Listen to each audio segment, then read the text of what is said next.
Hello guys, for today po, ang titignan po natin ay ito, iti-test natin itong murang spot welder na nakita ko sa Lazada. So 585 pesos lang po siya. Tignan po natin kung ano ang kasama. So ito yung mainboard. So ito mismo yung electrode pag spot weld ka. At yung heat shrink niya dito, para dito yan. Extra wire. So may kasamang kaunting nickel strip. May buzzer at capacitor. So yung buzzer at capacitor hindi pa naka-weld. Sa mga terminal lugs din hindi pa naka-crimp sa mga wires. Bali ganito po yung itsura niyan kapag binuo nyo. Ito. So kailangan pa nating i-weld. So yung may line dito, yan yung negative, at yung walang line, yun yung positive. So pag solder nyo, base sa picture, dito ilalagay yung capacitor. So ayan, ito papahigada like that. Ayan, and then ito ang plus. Kita rin natin. Ayan, may plus dyan. Yung mas mahabang leg, yun yung lalagay sa plus. Oh. So ganyan siya. So solder ko lang po muna.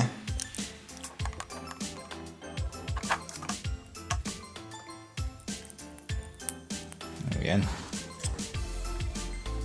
So next po, ikakabit na natin yung base sa picture. Yung isang terminal ay dito. So tornilyo lang po ang kailangan. And yung isa ay dito naman. Tapos dito na yung battery dito at dito. So positive na battery, tapos negative. So yung wire na papunta sa battery natin hindi pa naka-crimp. So magki-crimp pa tayo. Wala akong makitang pang-crimp na mga malalaking ganito. Pag may alam po kaya mabibilan na pang-crimp ng ganito, palagay na lang po sa comment below yung link para makabili tayo. Kasi yung pang-crimp ko yung ganito lang, MC4, pang MC4, pang maliliit lang, hindi niya kaya to. Ayan. So baka gamitan ko na lang yung kabilang dulo ng ganito para sa battery, at eto naman yung para sa dito. Iso-solder ko na lang muna.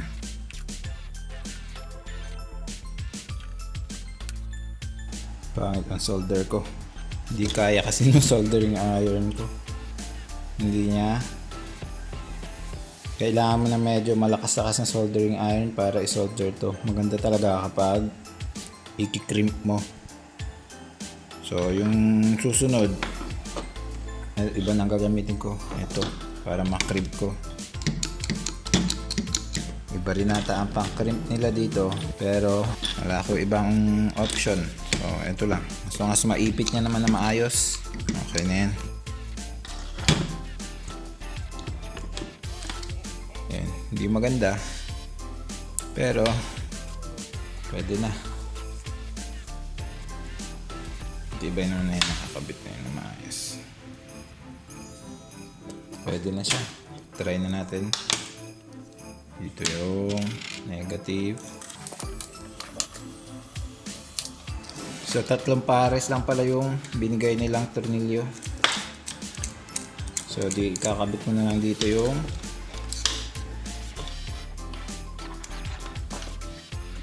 parehong positive. So ayan, hihigpitan ko lang po. Siguraduhin natin maigpit para maganda yung flow talaga ng kuryente. Ayan. So ang recommended nilang battery para magamit mo to ay 20 to 45 amp hour daw na lead acid battery or 3.5 to 5.5 amp hour na 3S LiPo battery katulad nito. Ito 1.3 lang pero 60C ito. Or pwede rin naman daw 18650 na battery 30 to 35 amp hour. Naubusan ako ng XT60 so hindi ko siya makakabit sa ating LiPo. So itatry ko muna sa LiFePO4 natin na battery. Kapag ayaw, kukunin ko yung aking lead acid na battery. Hindi ko pa pala to na heat shrink so papainitin lang natin.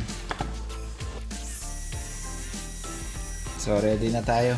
Kakabit na nga natin yung battery. So ito po aking magiging power source, mga GD batteries. So pag ikakabit nyo siya, dapat walang BMS kapag yun ang gagamitin nyo para hindi limited yung current na isusupply dito. Kasi kapag may overcurrent protection yung BMS nyo, pipigilan niya yung current na kailangan ng spot welder. Kakabit ko na po. Tignan natin kung may pagsabog na magaganap. Oh, nag-beep. Tignan natin. May button kasi dito. Ayan. Ito yung pag-set ng power level. So magbi-beep siya. 2, 3, 4, 5. Oh, so 5 levels. 5 levels yung kanyang power. Now, itry na natin. So eto siya. Wala siyang buttons or anything para mag-trigger. Matitrigger siya kapag nagdikit. I-detect niya pag nagdikit na tong terminals mo. Parang automatic na siya magta-turn on. I mean mag-weld. Ang recommended na thickness nung i-weld nyo ay 0.1 to 0.12 mm. So manipis lang. Try natin mag-weld dito. Nasang level ba tayo? Mag 1 muna tayo.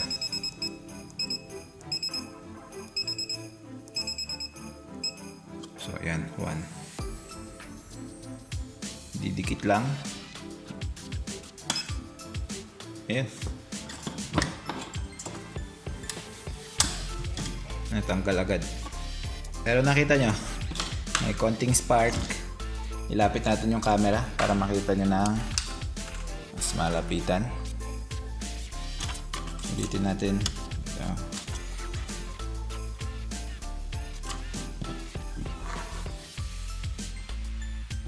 lay flat natin para tingnan natin kung mas flat kasi to eh. Tingnan nyo. Flat. Nung dinikit ko, hindi sa corner lang yung dumikit. So, tignan natin kung mas maganda kapag talagang flat yung pagkakadikit. Walang spark. Ulitin ulit natin. Mas malapit sa pareho. Yan, mayroong konti. Tanggal pa rin. Try natin yung pangalawang level. 2 beep.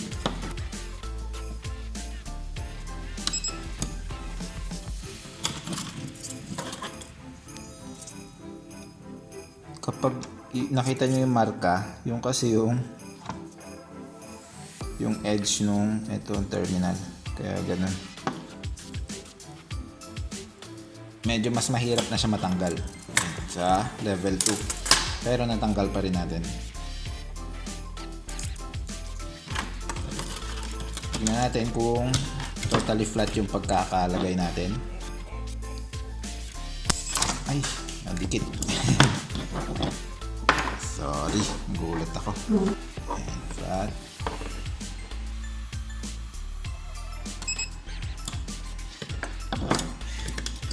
Mukhang hindi pa rin flat yung pagkakalapat ko.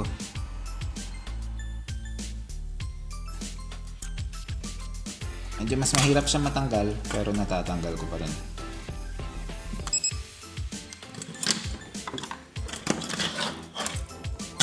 Wala, natanggal agad. Try natin yung 3.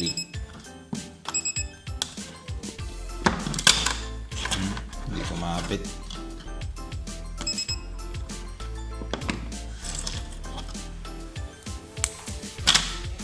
Tanggal pa rin. Ulit. Ang sabi nila, may mga nabasa ako, wag daw diinan mabuti.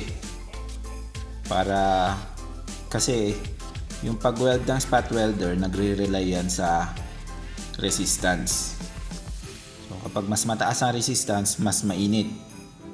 So kapag diniinan mo to, yung connection nung terminal na to dito, bumababa yung resistance kapag madiin yung pagkakadikit mo. So mas madaling dumaan yung kuryente.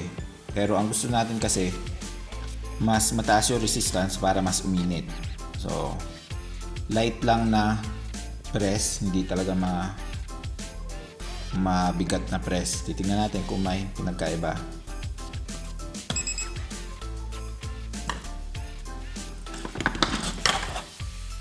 Mas matibay nga kapag light. See? Napunit.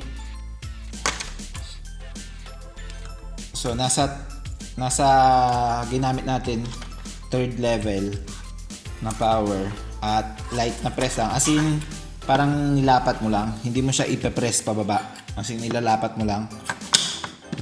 At ayan. Napunit yung kung saan siya nag-weld. Napunit. So mukhang tama nga yung kanilang tip na huwag mong diinan kapag nag-spot weld ka. Ibalik natin sa level 1. Tingnan lang natin kung light na pressure ay mas maganda kahit level 1 lang.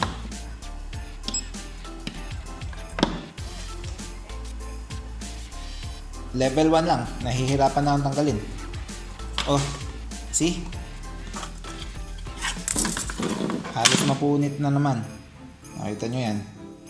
Halos mapunit, level 1 lang yon. So, yun nga yung technique talaga.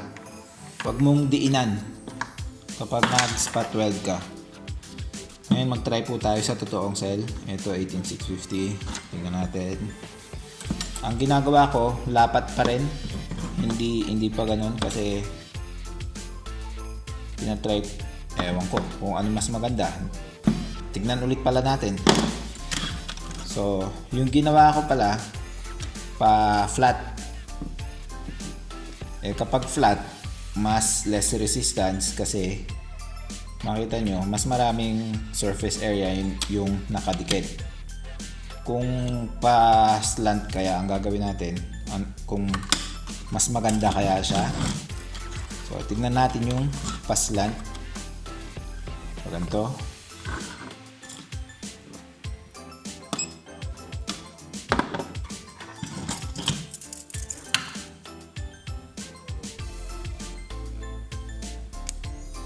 Mukhang para sa akin mas maganda. Nakita nyo napunit.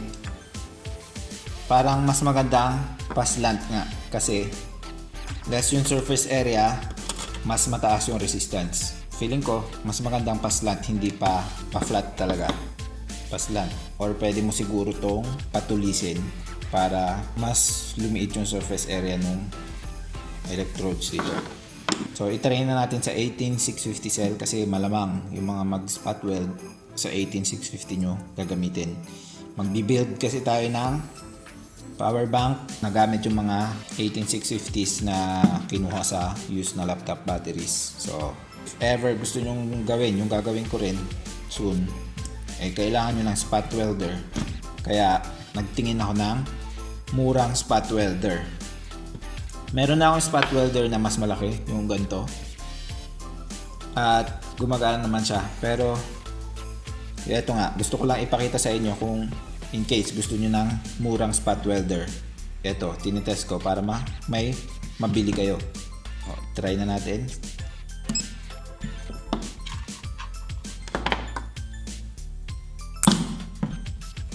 natanggal, pero tignan nyo,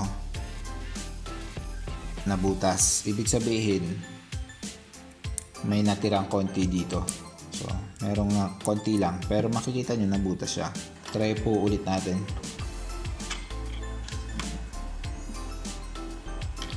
Hindi nyo gusto kasi na kapag mag spot weld kayo, gusto nyo yung tamang power lang.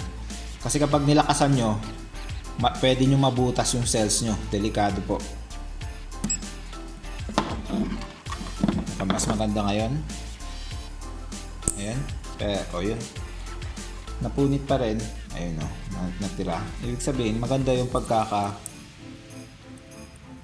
pagkaka-spot weld natin kasi naiiwan yung mismong napupunit yung strip natin.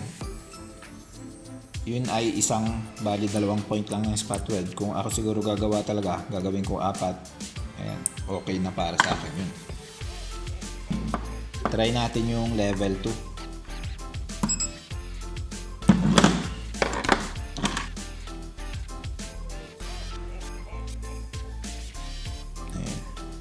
Kapag pinilit mo, pupunit talaga, pero makikita nyo mahirap siya tanggalin. Ayan. Kailangan mo ng force para matanggal talaga. Try naman po natin kung ang gagawin natin ay pa-flat gaya before, pero light pa rin yung force.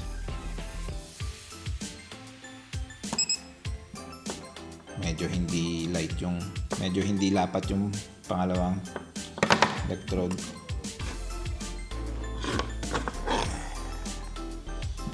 Try natin. Hirap kasing paglapat talaga.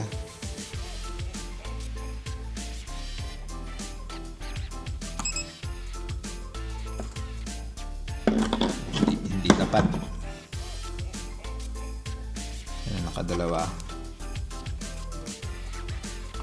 Ang hirap na tanggalin. So, 2 spot weld, pwede na. Try naman natin yung pinakamataas na level. So, yan. Dito muna natin i-try sa metal. Lakas. Maabot hanggang likod.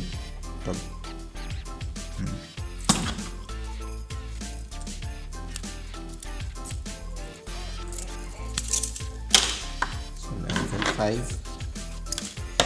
Try natin sa cell kung mabubutas natin yung cell. Sana naman na hindi. So hindi maganda kapag level 5, makikita nyo nabutas na yung wineld natin. So hindi yan ang gusto mo. Kapag nangingitim yung spot weld mo, ibig sabihin sobra yung power. See? Nabutas agad. Kasi sobra nga siya, nasunog na yung spot weld mo. So, para sa akin, masyadong malakas yung number 5. Siguro kapag gagamitin mo mas makapal, try natin ito. Sobra talaga. Tsaka, napaka-satisfying ng pag-weld. Mararamdaman mo kapag prines mong ganon, hihintay ka ng 2 seconds bago siya mag-work. Mararamdaman mong para siyang babagsak na ganon. Kasi ayun, nasusunog niya. Mas madali siyang matanggal. Kaya nga nasabi ko, kapag nangingitim yung spot weld nyo, sobra yung power. Try natin sa 4. May konting itim pa rin sa 4, pero hindi nabutas.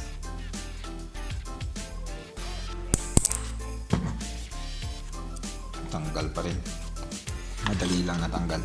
Try natin number 3. Ewan ko kung nadiinan ko ba. Try natin hindi diinan. Kasi kailangan ko diinan para lumapat yung metal. Ngayon hindi ko masyado diinan. Hard pa. nasunog, nabutas yung, hindi ko kasi masyadong diniinan, so mas mataas yung resistance. Ayun, nabutas. Pag nabubutas, walang kumakapit. So mataas pa rin. Balik tayo sa number 2. Light touch. Ay nako, kagulat. Super light nung touch, hindi na dumikit. Medyo diin na natin ng konti.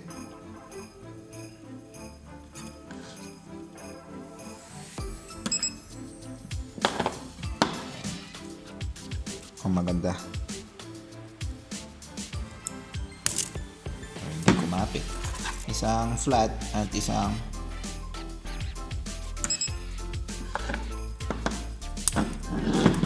kumapit. I think I know. Kasi makapal nga yung metal na to. Ang sabi lang dun ay 0.1 to 0.12 mm. So yung kasamang eto, try natin yung kasama niya.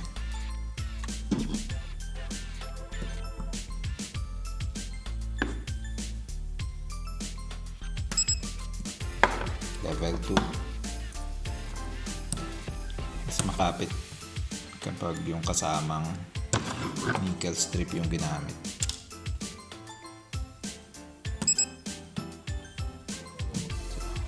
Usually 4 na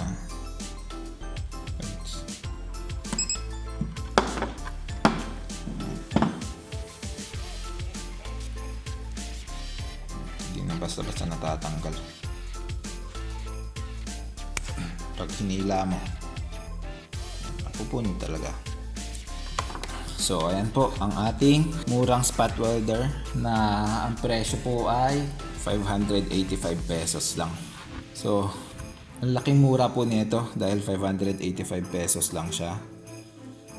At nakita nyo naman po na gumagana naman siya. So makita nyo yung ayan, naiwan yung mga in-spot weld natin kasi maganda naman yung kapit. Although hindi niya kaya yung medyo makapal na metal. Basta bago kayo mag-spot weld sa batteries nyo, mag-test muna kayo. Tignan nyo kung anong level ba. Kasi yung current na dumadaan, depende rin kasi yan sa battery nyo. Kailangan nyo muna mag-test talaga para makita nyo kung anong level magandang mag-spot weld. Kapag nakita nyo umiitim na at nabubutas yung inyong nickel strip, masyado pong mataas yon. At ang pag spot weld natin, mas maganda light na pressure lang, huwag nyong ididiinan. At kailangan nyo rin po pala, huwag nyo pong kalimutan na kailangan ang battery na recommended yung lead acid na 20 to 45 amp hour. Pwede siguro mas mataas na konti doon. Tapos mag LiPo kayo. LiPo, yung mga ganito, pang RC po, kadalasan ginagamit yung mga LiPo batteries na at least 45C para mataas yung discharge rate. Kailangan nyo po kasi na mataas na discharge rate na battery para magamit nito. At pwede rin kayong gumamit ng, kung may battery pack kayo na lithium ion or LiFePO4 na battery, pwede nyo rin pong gamitin yun. Yung walang BMS. Hindi nyo po kailangan ikabit sa BMS kasi yung BMS ililimit niya yung current na kailangan ng spot welder. Hindi rin po siya gagana sa mga 12 volts na power supply, yung sinasaksak sa 220 volts. Gaya ng mga ganito, hindi po yan gagana kasi limited po yung current na kaya ibigay niyan. Mga 2 amps lang, 2 amps to 5 amps. Hindi niya po kaya yun. Yung link po ng kung gusto nyo bumili nito, nasa description or nasa pinned na comment po. Ilalagay ko po yung link kung saan nyo pwede mabili to. Mag-ingat lang po kayo kasi meron din pong mga ibang spot welder na kamukha nito pero may mga reviews na hindi maganda.